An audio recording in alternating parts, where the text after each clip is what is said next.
겨울에 찬바람이 불어오면 길거리 포장마차에서 풍기는 달콤한 팥 앙금과 바삭한 밀가루 반죽 냄새는 많은 이들의 발걸음을 멈추게 합니다.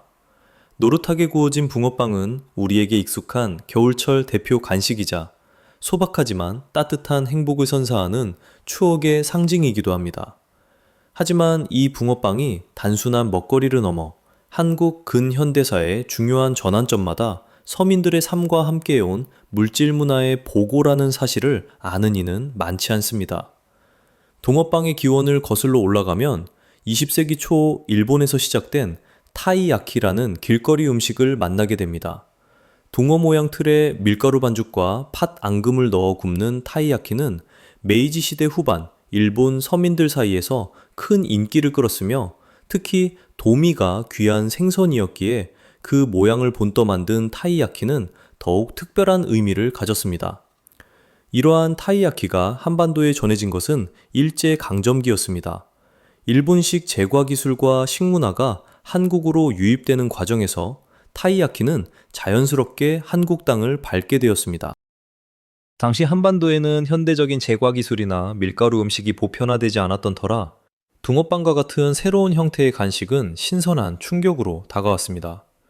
처음에는 주로 대도시의 일본인 거주 지역이나 번화가에서 팔렸을 것으로 추정되며 한국인들에게는 아직 낯선 음식이었을 것입니다.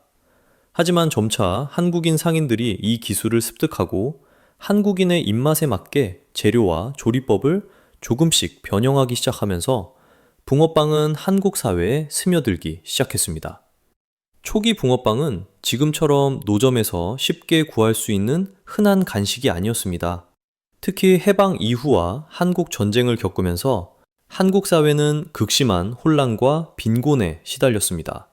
이 시기 밀가루는 구호물자로 대량 유입되었고 팥앙금과 함께 저렴한 가격으로 배를 채울 수 있는 붕어빵은 서민들에게 소중한 간식으로 자리 잡았습니다. 전쟁의 상흔과 가난 속에서 붕어빵 한 조각은 단순히 허기를 채우는 것을 넘어 잠시나마 불안한 현실을 잊게 해주는 위안이자 따뜻한 온기를 전하는 희망의 상징이었습니다. 많은 사람들이 붕어빵 노점 앞에서 줄을 서서 갓 구워낸 뜨거운 붕어빵을 기다렸고 이 작은 간식은 고된 삶 속에서 잠시나마 얻을 수 있는 작은 사치가 되었습니다. 1960년대와 70년대 한국은 경제개발 시기를 맞이하며 빠르게 변화했지만 여전히 많은 서민들에게 붕어빵은 저렴하고 맛있는 간식이었습니다. 오히려 경제 성장과 함께 도시화가 가속화되면서 붕어빵 노점은 도시 곳곳으로 퍼져나갔습니다.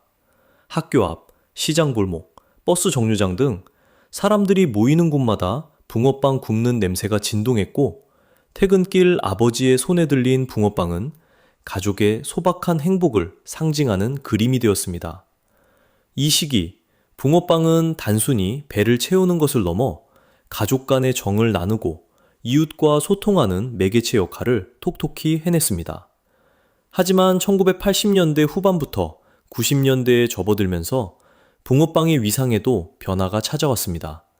패스트푸드와 다양한 서구식 베이커리가 유입되면서 붕어빵은 옛날 간식이라는 인식이 강해졌고 잠시 시장에서 위축되는 듯 보였습니다. 그러나 이때 붕어빵의 새로운 변형인 잉어빵이 등장하며 다시 한번 사람들의 이목을 집중시켰습니다. 잉어빵은 붕어빵보다 겉이 더 바삭하고 속 재료도 팥 앙금 외에 슈크림, 고구마 등 다양하게 추가되어 젊은 세대의 입맛을 사로잡았습니다. 잉어빵의 등장은 붕어빵의 전통을 이으면서도 현대적인 변화를 수용하는 한국인의 식문화를 보여주는 흥미로운 사례입니다. 붕어빵과 잉어빵은 형태는 비슷하지만 자세히 보면 여러 차이가 있습니다. 전통적인 붕어빵은 반죽이 두껍고 겉이 부드러운 편이며 속은 주로 팥 앙금으로만 채워져 있습니다. 반면 잉어빵은 반죽에 기름을 더 넣거나 굽는 방식에 변화를 주어 겉이 더 얇고 바삭하며 속 재료도 슈크림, 치즈, 고구마 무스 등으로 훨씬 다양합니다. 또한 붕어빵은 철판에 눌러 굽는 반면 잉어빵은 좀 더 깊은 틀을 사용하여 속 재료를 풍성하게 채울 수 있도록 제작되는 경우가 많습니다. 이러한 차이들은 단순한 맛의 변화를 넘어 변화하는 소비자의 취향과 시장의 요구에 붕어빵이 어떻게 적응하고 진화해 왔는지를 보여줍니다. 2000년대 이후 붕어빵과 잉어빵은 단순한 길거리 간식을 넘어 하나의 문화 아이콘으로 자리매김했습니다. 특히 겨울철 붕세권이라는 신조어가 생겨날 정도로 붕어빵 노점은 특정 지역의 명물이 되거나 사람들의 위치를 파악하는 재미있는 지표가 되기도 합니다. 또한 고급스러운 재료를 사용하거나 독특한 디자인을 가미한 프리미엄 붕어빵, 미니 붕어빵, 붕어빵 아이스크림 등 다양한 형태로 변주되며 끊임없이 진화하고 있습니다. 이는 붕어빵이 과거의 향수를 자극하는 동시에 현대적인 감각과 끊임없이 융합하며 새로운 가치를 창출하고 있음을 의미합니다.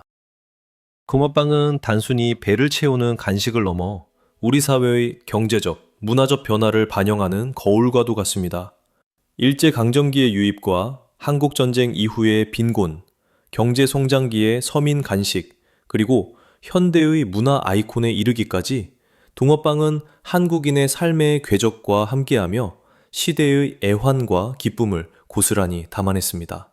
특히 겨울이라는 계절적 특성과 맞물려 차가운 날씨 속에서도 따뜻한 온기와 달콤한 맛으로 사람들에게 위안을 주며 공동체 의식을 형성하는 데 일조했습니다.